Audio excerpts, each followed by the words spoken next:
What's up, people? I'm sorry, we got Casual Geographic. Can't fucking talk. We got Casual Geographic. Why this baby shower will scar you for life.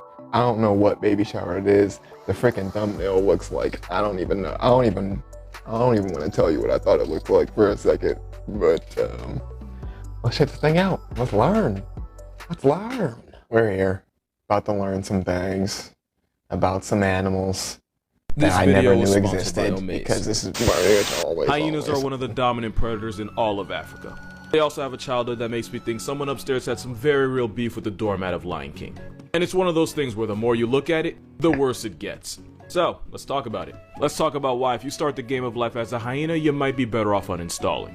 Now, hyenas are special in that they're one of the few carnivores that are born with their eyes open.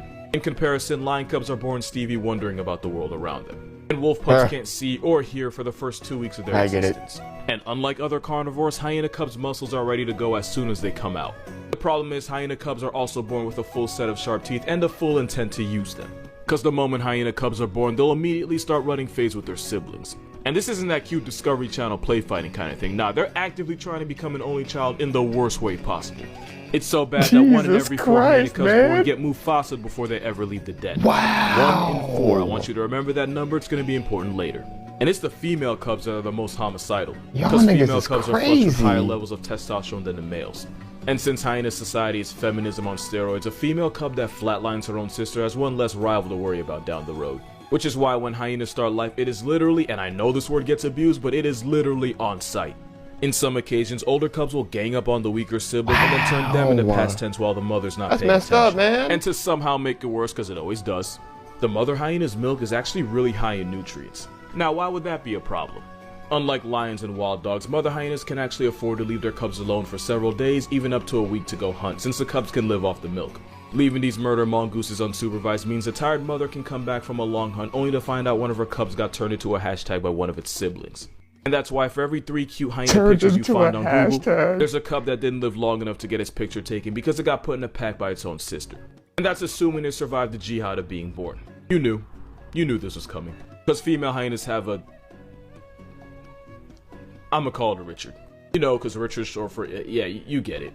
They have a pseudo-Richard that is really just an oversized, it's obliterous. Do you see what guidelines makes me do? The only problem is the obliterous gets obliterated since the hyena birthing process involves splitting the Richard in half. Not only is it a living hell for the mother, something like 60% of firstborn hyena cubs suffocate inside the mother's giant and the fact that right there was a completely factual sentence tells me that nature has a very personal prejudice towards them. But at least with Squid Game, there's a cash prize at the end. With them, the only thing they win is the right to keep living. Actually, now that I think about it, that's kind of the whole point of Squid Game. What would you even do with all that money? Like if someone hands you $100,000, no strings attached, what would be your first move? Well, you could invest in an index fund, open up a retirement savings account, do the whole 401k thing. Well, if you were responsible, you probably would. I would just dip out to Tanzania and go on a month-long safari to watch Animal Planet in real life, but that's just me as a person. Anyway, you do have the opportunity to win $100,000 and use it any way you want. Any way you want that's legal. Omaze gives one-of-a-kind prizes and experiences while also donating money to chosen charities all across the world. Which means the nonprofits they support can spend less time, effort, and hair follicles stressing about how to raise money and more time, you know, helping. Basically, Omaze is doing this thing, right? We're donating $10 enters you for a chance to make your wallet $100,000 heavier. How and all does those the girl donations have a go to Journey freaking... House. You know Journey what? House supports former foster children and probation youth. Basically the kinds of kids society often lets fall through the cracks and helps them live successful and independent lives. Real talk, there's always going to be a kid like me that didn't get the support I got, didn't have the resources that I had, and let's be honest, didn't get as lucky as I got. Well, your donation will help the house provide emotional support and guidance along with financial aid to help get them to school. For sure. So, that's terrible. For your chance at 100 big ones and to support Journey House, go to omaze.com/cashgeo and you'll be helping them help at-risk youth. Well, at-risk human youth. These guys start life very much at risk, but there's no helping them. Which is why hyena cubs come out the womb ready for war. But hyenas are not the only animals born on malicious timing. But probably no animal takes sibling rivalry worse than sharks. You remember Finding Nemo? Of course you do. I mean, there's no way in hell I'm that old. So you probably remember these 3 sharks. You got Bruce the Great Caucasian, Anchor the Hammerhead, and Chum is actually a mako shark. But 2 out of 3 of them are probably cannibals. Cause great white and mako sharks first learn how to hunt inside the mother, and they do this by swimming around the uterus and eating their less developed brothers and sisters. So even though they can Why technically have up to though? 20 siblings, they do everything in their power to make sure they come out the first and only born. And of course, they're not the only ones that spawn camp their own kind. Sand tiger sharks actually have 2 uteri, and both will produce a whole mess of eggs. But in the end, only 2 pups are born, 1 from each uterus. That's because the first Bundy fetus to develop will eat all the embryos in his mother's womb while taking out any unfertilized eggs as a twisted dessert. By the time the sand shark is officially a part of the census, it's already 3 feet long thanks to a diet of his brothers and sisters. There's even a name for this friendly fire, and it's adelphophagy, which literally translates to eating one's brother. And you want to know how we even found this out? A veteran shark researcher was examining a very much pregnant sand tiger when he reached his hand inside her, as one does, only to be bitten by the unborn baby shark inside. I don't even know how you recover from something like that. After he likely questioned every life decision that brought him there, with cameras he took a look inside where he found a shark pup turning his entire bloodline into a buffet. But just like hyenas, there's a reason for this. And the answer is female sharks are typically more run through than a yellow light. Which is why just one shark litter can have multiple fathers. Which basically means one batch of baby sharks can have up to 5 other sharks that help contribute. And since the goal is to make sure no one else's genes succeed except yours, the strongest shark will erase all his step siblings from the census before they're even old enough to have a name to put on it. Which is why most sharks are born with a body count. And also why this guy never met his father. But out of all animals, it's usually the birds that are the ones, Jesus. 4 years and a degree and I still can't speak English. Birds are the ones racking up the most friendly fires right out the gate. And the best example is this Jurassic Park understudy that is definitely gonna harass my dreams tonight. Now, full disclosure, the shoebill stork isn't dangerous to people. In fact, they tolerate humans more than most birds. They're a fan favorite for bird watchers because they'll allow humans to get close to their nest without throwing a fit.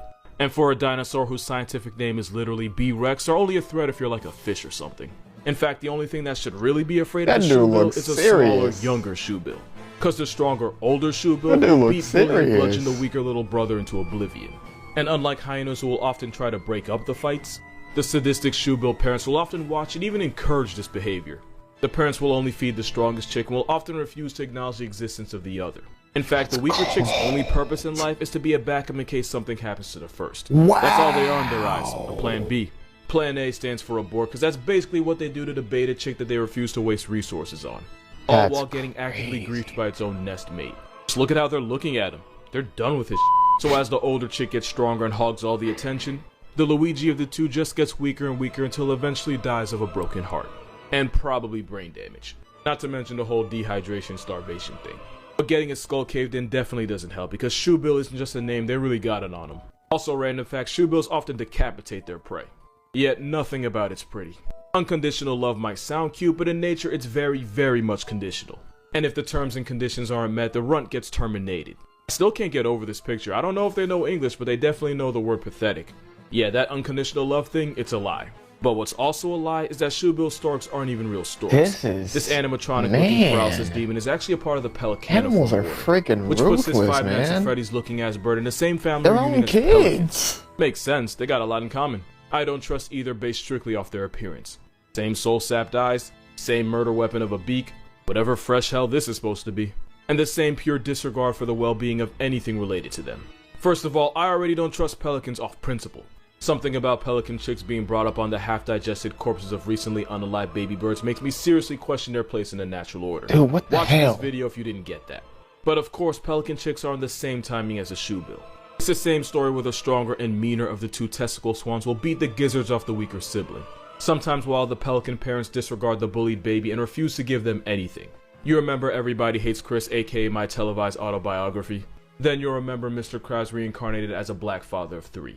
There's a scene where the kids are hungry, so Julia says they'll get McDonald's and the youngest can have the fries, the middle child can get the burger, and Chris, of course, gets a drink. With ice. It's pretty much the same thing here, except the pelican chick gets no ice till parental neglect is cold enough. And even though they technically encourage it, at least the pelican parents don't actively get involved in the physical bullying. Some parents cut out the middleman completely and just yeet the weakest chick out the nest completely. This stork chick was evicted from its nest by its own mother for the unforgivable crime of not being good enough. Not big enough, not strong enough, not worth giving a fornication under consent of the king about enough. It's survival of the fittest, and there is no award for participating. If a stork sees a chick as not worth the effort, she'll take him out herself, often by breaking his neck. But since the mother doesn't really have the tools to end her child's misery quickly, it's easier and less energy to just send them free falling out the nest altogether. It's cruel, but it means the parents can focus their attention and resources on the children that actually have a chance to succeed at life. Somewhere a middle child just shed a single silent tear. It's why this is a way of life for most birds, some sharks, damn near all hyenas, and this thing. This wasp is a murderous psychopath that does what hyenas do but puts it on a perk. Like no exaggeration, this might be the worst of them all. It all starts with the worst? How much worse? It's a parasite that injects its eggs into a non-consenting host caterpillar. And there's 2 eggs, one male, one female. But that doesn't just mean one brother and one sister. That would just make too much sense. Instead, the eggs clone themselves through a process called polyembryony, and when it's all said and done, there could be up to 3,000 larvae. And just for the record, the caterpillar is very much alive for all this. Now here's where it gets dark.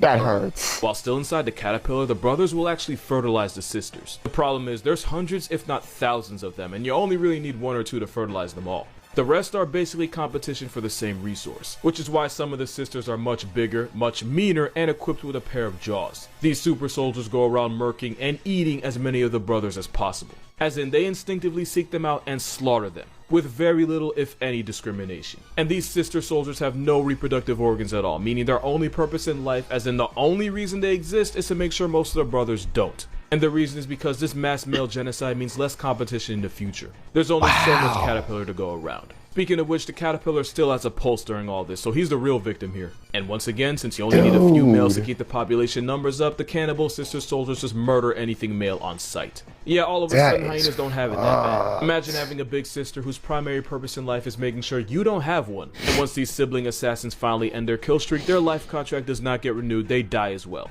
Because at the end of the day, if men ain't was an animal, it would be this hell hornet. Yeah, that seems like a good note to end on. Thanks again to Omaze for sponsoring this video. Make sure to like and subscribe and all the little things I'm supposed to remind you to do at the end of literally every single video, even though you're well aware of it being an option. I don't get why that's a thing. I have never subscribed to a channel just because someone told me to do it. In fact, I'm pretty sure that telling you to do it almost guarantees that you don't subscribe. It's like dishes. If I walk past the sink and see them, I usually have no problem washing them. But tell me to do them and guess what I'm suddenly not going to be in the mood to do. So yeah, don't subscribe.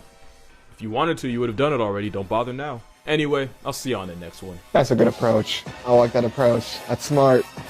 See? That's smart. That man's smart. 4 years and a degree. That man's smart, bro. You know what? Don't subscribe. Don't. If you like the video, don't like, don't comment, and don't subscribe. I'm out of here. I learned a lot today that I will forget in 30 minutes time. I'm gone. Step on the scene, my niggas some lines, and I am the king. Can't mess with the team, yeah, keep chasing dreams. I gotta shine bright like an ultralight beam. Shoot for the top with no hesitation. Yeah, I'm trying to get it. Yeah, I'm paper chasing. They call me the